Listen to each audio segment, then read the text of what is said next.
నమస్తే, నేను లక్ష్మణ్.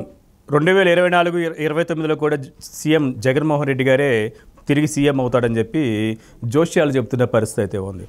స్వామి గాని స్వామి, ప్రకటిత స్వామి అయిన వేణుస్వామి వ్యాఖ్యలు ఇప్పుడు సోషల్ మీడియాలో బాగా వైరల్ అవుతున్న అంశం. ఇదే అంశంపైన మనతో మాట్లాడడానికి ప్రముఖ పొలిటికల్ క్రిటిక్ కిరణ్ కుమార్ ఉన్నారు. ఆయనతో మాట్లాడే ప్రయత్నం చేద్దాం. సార్ నమస్తే అండి. నమస్తే సార్.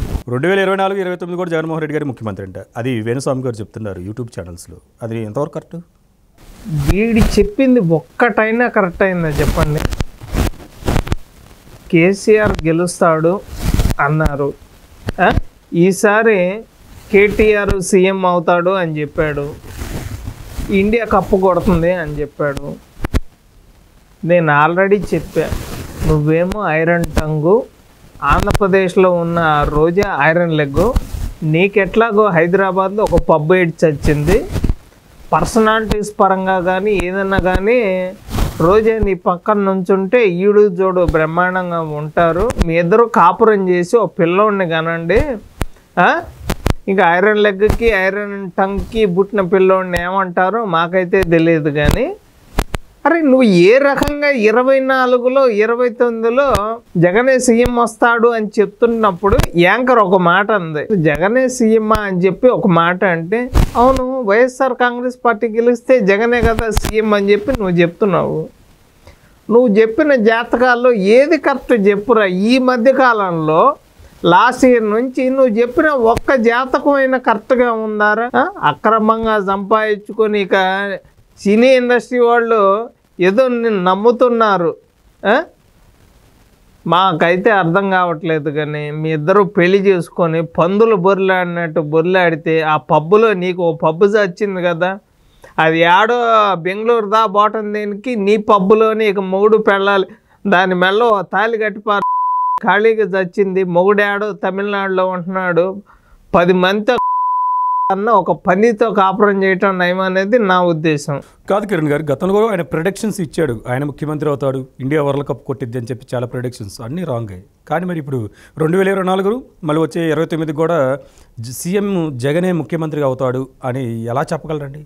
కింద కామెంట్లు చూశానండి, బండ బూతులు తిడుతున్నారు అండి. అసలు ఇంకా ఈ చెప్పలేని బూతులు అన్నమాట. నీ జాతకాన్ని మడిచి ఏడబెట్టుకోవాలో ఆడబెట్టుకో అని చెప్పి చెప్తున్నారు. ఏంటి 24-29లో తెలంగాణలో నువ్వుంటా, ఇక్కడ ట్యాక్సులు కడతా, ఇక్కడ సంపాదించుకుంటా, ఆంధ్రప్రదేశ్ గురించి కానీ ఆంధ్రప్రదేశ్ రాజకీయాల గురించి కానీ నువ్వు ఎట్లా మాట్లాడతావు? వాడు చేసిన డెవలప్మెంట్ ఏంది? పథకాలు ఇస్తున్నాను, ఏం పథకాలు? ఉద్యోగాలు ఇచ్చాడా ఒకటైనా? ఏ ఒక్క జాబు ఇవ్వకుండా ఇప్పుడేందో రీసెంట్గా అంట నోటిఫికేషన్లు ఇస్తాడంట, పిఆర్సీ ఇస్తాను, ఇది ఎలక్షన్లు వస్తున్నాయన్న, రైతు రుణమాఫీ చేస్తాను, ఇంటికి కేజీ బంగారం ఇస్తాను, కారు ఇస్తాను, నా వెంట్రుకకు కూడా పీకలేరు అనే స్థాయి నుంచి నేను దిగిపోతాను. ఇంకా హ్యాపీగా దిగిపోతాను. కేసీఆర్ కూడా ఇంతే మాట్లాడాడు, నేను ఓడిపోతే ఏమవుతుంది, ఇక వెళ్ళిపోయి నా బ్రాండ్ నేను దాగుతా కూర్చుంటాను అని చెప్పి డైరెక్ట్గా కేసీఆర్ మాట్లాడాడు. ఆ విధంగా వెళ్ళిపోయాడు. రియల్లీ ఇప్పుడు షర్మిల కూడా మాట్లాడుతుంది, అక్కడ కేసీఆర్ ఓడిపోయాడు అంటే దానికి కారణం నేనే అంటుంది. ఏది తెలియకుండా ఆంధ్రప్రదేశ్ ప్రజలకు తెలియ కదా తెలంగాణలో ఏం జరిగిందనేది. నువ్వు ఈడ పోటీ చేసి చచ్చింది లేదు. నువ్వు ఈడ ఏం మాట్లాడుతున్నావు? కాంగ్రెస్ గెలవదు, రేవంత్ రెడ్డి సీఎం అవ్వడు అన్నావు. కాంగ్రెస్ గెలిచింది, రేవంత్ రెడ్డి సీఎం అయ్యాడు.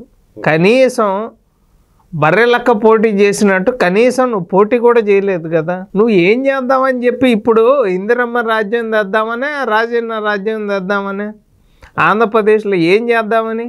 అవునవును, వాస్తవంగా కిరణ్ గారు, ఆంధ్రప్రదేశ్లో 550 గుళ్ళు దేవతా విగ్రహమూర్తులకు సంబంధించినవి ధ్వంసం చేయబడ్డాయి, రథాలు తగలబెట్టారు.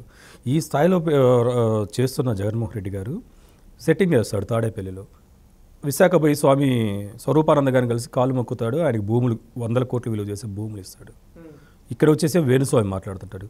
హిందూ మతం మీద ఒక పక్క దాడి చేస్తూ వీళ్ళకి భూములు ఇస్తూ వీళ్ళని ప్రలోభాలు పెడుతుంటే వీరు ఎందుకు ఈ విధంగా జగన్మోహన్ రెడ్డి గారిని ఎంకరేజ్ చేస్తున్నారు? హిందువుల గుళ్ళ మీద దాడులు చేస్తున్నా, హిందువులు చచ్చిపోతున్నా, మత మార్పిళ్ళు జరుగుతున్నా, పైన మోడీ అంతా చూస్తా కూడా ఏం మాట్లాడకుండా 28 రాష్ట్రాల ఎలక్షన్లకి డబ్బు ఇవ్వాల్సింది ఇతను కేసీఆర్ కాబట్టి వీళ్ళిద్దరిని ఏమంటలా. నేనేదో అయోధ్యలో గుడి కట్టాను, ఇక నేనే మళ్ళీ ప్రధానమంత్రి అవుతాను, నేను తప్ప ఇంకెవరు గారు అని చెప్పి ఆవు మాసం అమ్మేది వాళ్ళే, గుళ్ళు కట్టేది వాళ్ళే, హిందువుల్ని చంపేది వాళ్ళే.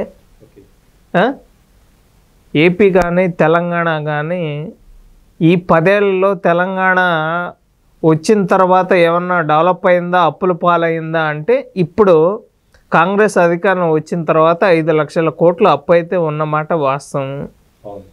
అదేవిధంగా ఆంధ్రప్రదేశ్ అప్పు ఇప్పుడు 15 లక్షల కోట్లు ఉంది జగన్మోహన్ రెడ్డి వచ్చిన తర్వాత.